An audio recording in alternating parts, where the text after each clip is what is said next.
Giving without receiving is chaos. If you're giving but there's no one there to really get it, it's chaos. That's the world of Tohu and darkness before God said, let there be light.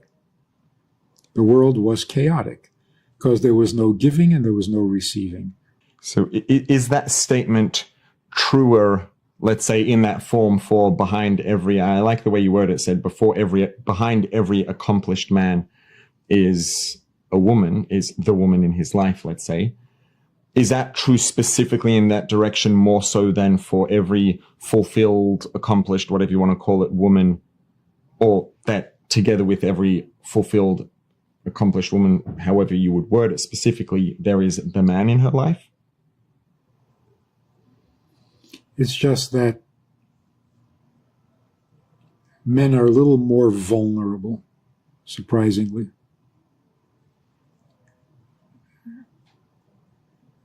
Women will find meaning. Men will just waste away. But here's the point. The giving and the receiving, in almost 99% of all marriage counseling, the problem boils down to the same thing. She is not receptive to what he is giving. She doesn't feel she's getting. He doesn't feel he's being received. Now, if you're trying to give and the person doesn't accept, your giving becomes toxic, chaotic, destructive, wasting the seed, which literally means wasting your life, because there's no one there to get what you're giving. Like a teacher who gives his lecture and there's nobody listening and he doesn't care. That's horrible. So if a man gives and is not received, he will be devastated. If a woman is receiving but is not receptive to what she's getting, she will be frustrated. She will blame him for it. Why do I have to do everything? Well, because you're good at it. That's not the point. The real reason is because I don't want to do it. I'm not supposed to. You're supposed to do for me. I had a really dramatic case where this woman was very upset. He never does anything. I have to do everything. He says, what are you talking about? I do everything you ask me to do. She says, why do I have to ask? You're the giver. Give. Not in response to my asking. Right? And then finally she gets really frustrated and she says, you know what? I've had it. Let's just get divorced. I can't take this anymore. He says, if you want a divorce, I'll give you a divorce. And she looks at me and says, you see? He doesn't know what he's doing wrong. He's being accommodating. He's being respectful. If you want a divorce, I won't hold you. I'll give you the... You're not even going to fight for me. You're not even going to try. You're not even... So men are not comfortable being men in this crazy society, which makes women uncomfortable being women, and everybody is messed up. Which goes back to what you said earlier, that the foundation of it all is being secure, security. And this is another thing that is so common. And I tell every chassan, you want to ruin the marriage before it even gets started?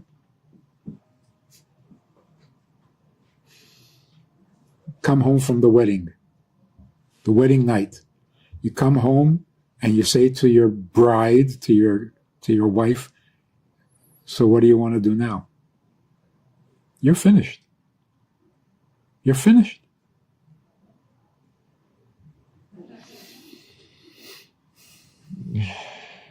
Okay. Let's not end on that note. Right. So let's not end with the groom sleeping on the couch. If she has to ask, then there's something wrong. She's the receiver, not the catalyst. The husband, being the giver, is the catalyst. I mean, the Gemara says, a man brings home wheat. You can't eat wheat. She turns it into bread. A man builds a house. She turns it into a home.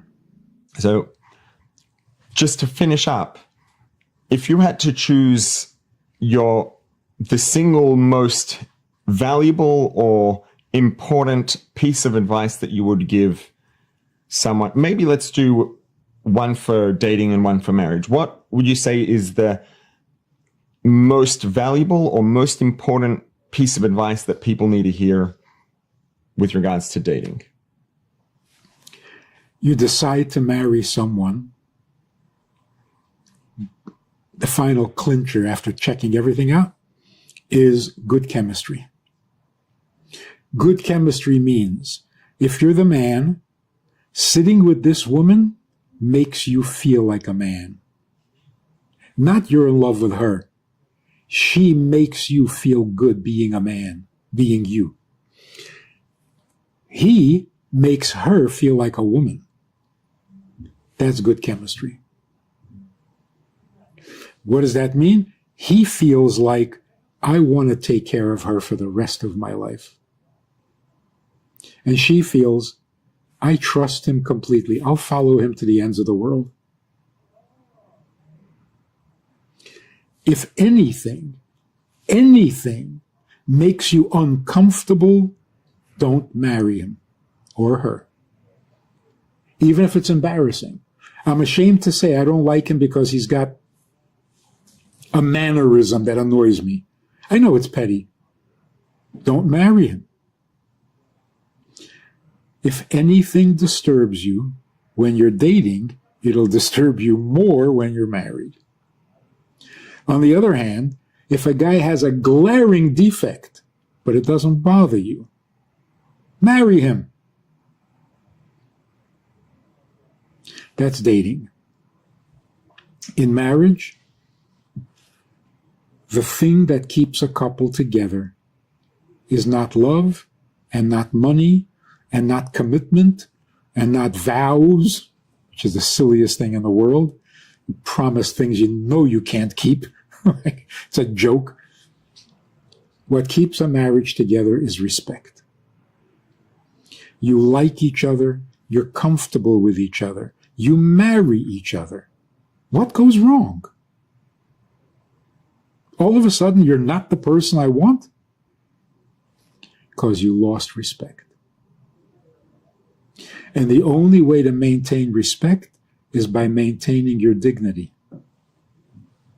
Don't get sloppy and think that love will conquer all. Don't lower your standards at home. Don't be less respectful to your wife than you are to the waitress in the restaurant. Don't walk around indecent until some guy is delivering pizza and now you have to get decent for the pizza guy, but not for your husband. Don't lower your dignity and don't tear down the other's dignity. Be more at home, not less. I like fathers who say to the daughter, hey, you can't go out dressed like that. Wrong. If you dress like that, go out, not in the home. The home is more important than the street. I think there's something very interesting that I'm hearing here is because it's a very common thing that people will say the most important thing for a marriage is respect. And what I think most of the time what people are emphasizing and referring to is to give respect And something that you've added to that here is to earn respect and to be deserving of respect. Be respectable. So you have a responsibility to earn the respect that you need, not just to give the respect to your spouse. Or don't make it hard on your spouse to respect you. Right. So let's see if you can respect this.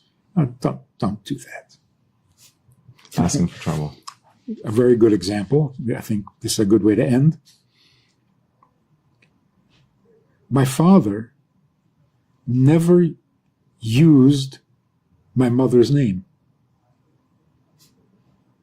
And for a long time, we didn't know what her name was growing up, because we don't use her first name. Right. Never heard my father call her by her name, because he never called her.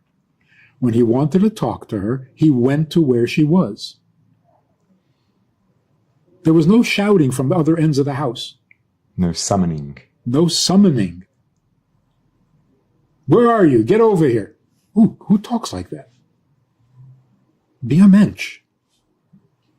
You'll stay together. If you haven't yet, click on the subscribe button, then click on the notification bell to see future videos. And please, again, share the link wherever you share things on social media, Facebook, wherever it is, WhatsApp groups, WhatsApp status, to help this message reach more people. This has been the Bites of Judaism podcast. This podcast has been made possible by Mr. and Mrs. David and Malki Smetana.